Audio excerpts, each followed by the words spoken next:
السلام عليكم ورحمة الله وبركاته. قبل ما أبدأ موضوع اليوم عايزين نصلي على النبي. اللهم صل وسلم وبارك على نبينا محمد وسلم تسليما كثيرا. موضوع اليوم هنتكلم عن حقوق الحيوانات. هو كمان الحيوان له حقوق؟ أيوة، في الإسلام الحيوان له حقوق.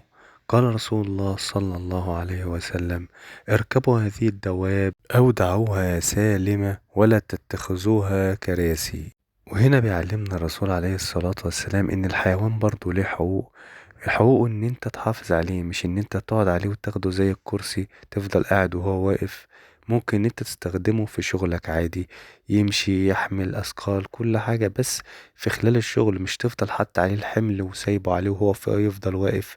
لأن برضه في حاجة اسمها الرحمة بالحيوان، ومنحملش على الحيوان أثقال كتير عليه تأذيه أو تضره، وبرضه ما نضربوش ونعذبه، لأن لازم نرحمه.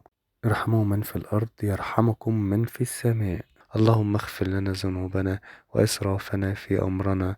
اللهم صل وسلم وبارك على نبينا محمد وسلم تسليما كثيرا.